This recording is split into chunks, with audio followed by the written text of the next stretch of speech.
So state the following characteristics. The vertex is the center point. I don't have a better explanation than, look, guys, it's this point right here. That would be 1, 4. X-intercepts. Can anyone give me one of them? There are 2. And 3. Good. Now, if you wrote -1, 3, I would take that. But technically, as x-intercepts, it should be -1, 0 and 3, 0. Again, I wouldn't mark it wrong, but I'm just letting you know officially that's how it's written. Y-intercept is this point right here, 0, 3. Beautiful. Domain, it goes left and right forever. So it's your all reals. That is the answer. Like, hey, is that the answer on the test? Yep, that's the answer. It's all reals. Range, watch me point to it. What Y value do we stop at? 4. Do you want everything above 4 or below 4? Below. So it's Y is less than or equal to 4. All right, write the factored form of the equation. Factored means you have your 2 blank parentheses. Here's the only thing that trips people up. The numbers are opposite.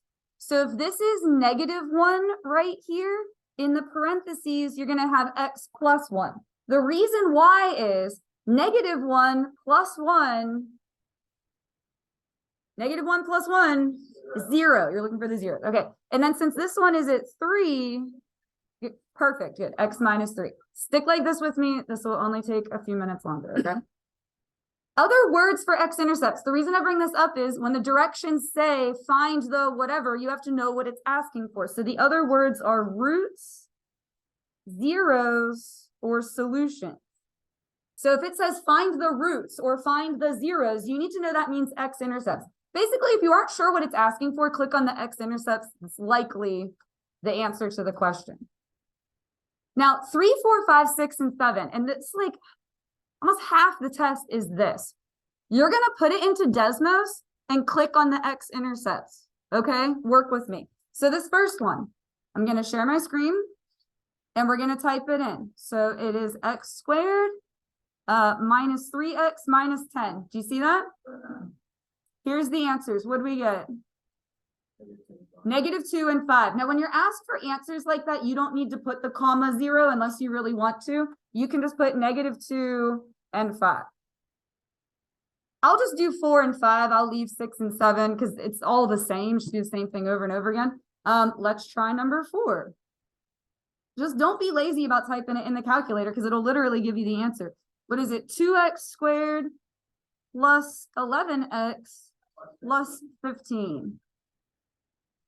Oh, I'm going to have to zoom in on that one. All right, -3 and -2.5.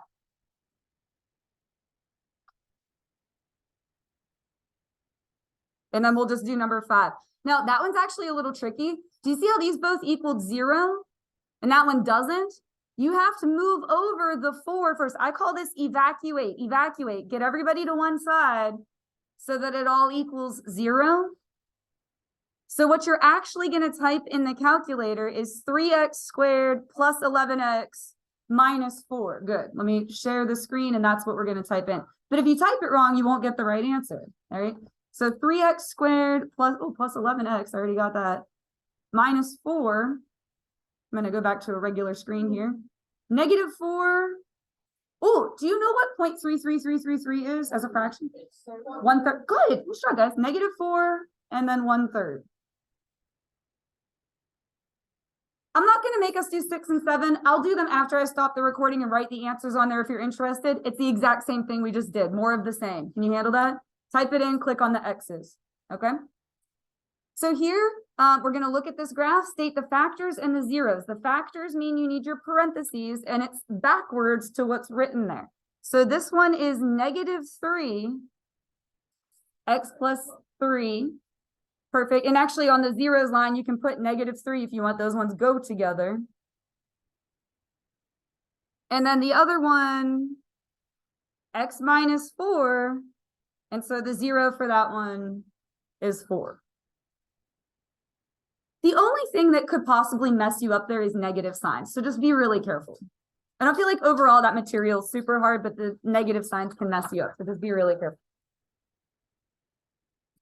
All right, these ones. You can have 1 0, 2 zeros, or none at all. I'm going to share the screen, and we're just going to look at it and see what we get. So the first one is x squared plus 3x plus 7. What do you think? Does it have 1, 2, or none at all? Why none? Because that's correct. Doesn't touch the x-axis, not connected to the line. Okay, so that one is C. Now we're going to try the next one. You just type it in. All right, x squared minus 6x plus 9. What do you think about that one? 1. Good job. So that would be A. And if you were to type this one, you would get 2 x-intercepts. All right, I like these ones because all the information you need is right there. You just have to read it. Initial height. What does the word initial starting? So right here, the starting height is 108. Was it feet? Yeah, it says it is kind of small. It says it right there, feet. Usually it's feet in seconds, and that's what we have. Max height is 144 feet. You just read that at the top of the hill there. It took 1.5 seconds to get to that maximum height. Do you see the 1.5 there? I know it's kind of small. And then time to reach the ground is down here on the ground, 4.5 seconds. I like those. All the numbers are right there. You just have to read it. Starting, maximum, and then when it hits the ground. All right, these with the tables, it's a little annoying with having to type everything, but you don't have to do any work because the calculator will do it for you. What button do you hit to get the whole thing started? Okay, good. You guys are paying, just keep this up. Pay attention to me. All right, 8, 10, because I know this isn't super interesting to watch your teacher type numbers in. I'm going to try and do it as fast as I can. All right, and then the other column is 5, 8, 10, 11, 15, 18. Then what? Because I can't see anything over here, so. Magnifying glass. Does it look like a line or a U? A line. Linear. Write linear on your paper for letter A. Linear. And so what am I going to put in here since it's linear? Yep. Y equals mx plus b, and then you're going to go back and put the ones. I heard somebody say the ones and the tilde. So let's round to 1 decimal point. Here's your numbers, 0.7, and this would round to negative 0.5. So 0.7 and then negative 0.5. So we said this was linear, y equals 0.7 x and then minus 0.5. Literally, I just copied it off the calculator. But you have to be able to button push all of it. That's the annoying. All right, and this says using that, how many minutes would mean I need to practice in order to make 23 free throws? You know how usually it's x equals whatever? Do you see how free throws is y? I just changed it up on you. So I'm going to write y equals 23. So just be careful. I just changed it up on you a little bit. So y equals 23. I'm going to click on the intersection. For 23, how many minutes does she need? We'll round to 1 decimal place. 31 points. Or I guess we could say 32 minutes. I guess it would make more sense to round to a whole number of minutes. We'll say 32 minutes. Cool. I think the next one is another one of those. Yes, it is. All right. Let me go back to the table. You have to clear it all out or it's going to mess up with your 1s and 2s. Again, I'll type it as quick as I can. You guys are doing a great job paying attention, so keep it up. You're doing awesome. All right, and then what is this one about? What's the story with this one? Football that's drop kicked? That's probably a U shape. Oh, do you see a U shape? Yeah. All right, so then in here, we're going to type y equals ax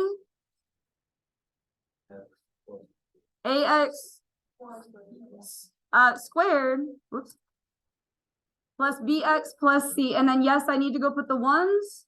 I heard you guys all saying it. And then tilde. There we go. All right, here's our numbers. Oh, we said it was a U shape. What does that mean? We need to circle for letter A. That circle quadratic. And then these are your numbers. Negative 0.9. Here, let me write them on the board so we don't forget them. Negative 0.9. What is it? 5.2. We'll round that to a whole number. We'll just say 3. because I can't have both screens up here at the same time, so I just wrote it on the board for it. So this is quadratic, y equals negative 0.9 x squared plus 5.2 x plus 3. So again, you don't have to do any work, but you have to be able to type it in your calculator. And then it says predict the height at 2.5 seconds. So tell me what I'm going to type now. What do I type in here? Oh, hold on. X equals 2.5. What's the height at 2.5? We'll say 10.4. Go ahead. Okay. And that one was yards, which I just looked at the table and got. Yards. YDS. Yards. Yeah, I just have loopy handwriting. Deal with it.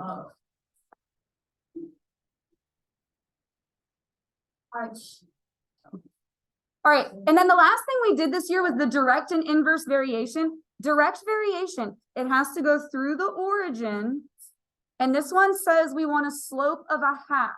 So that means you're going to go up 1, right 2. So just like a couple of points, like 3 points, that's good enough, and then connect them.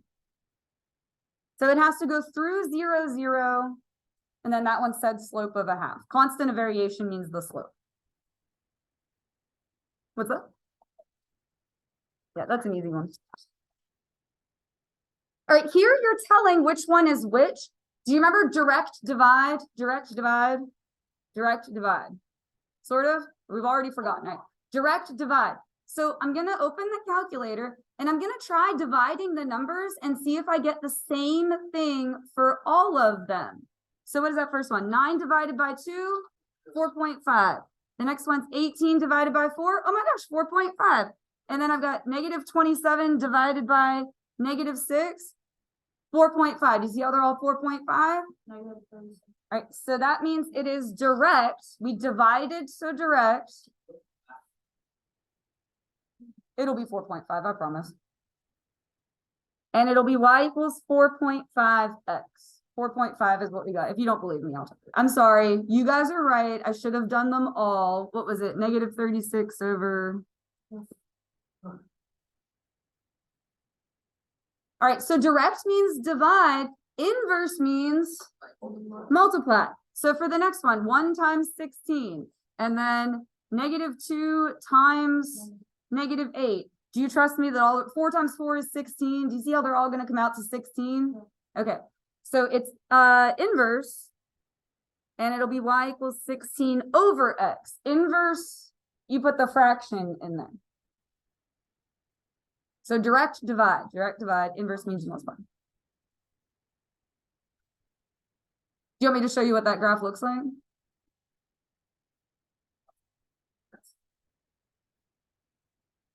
Looks like that, like a little hourglass sort of.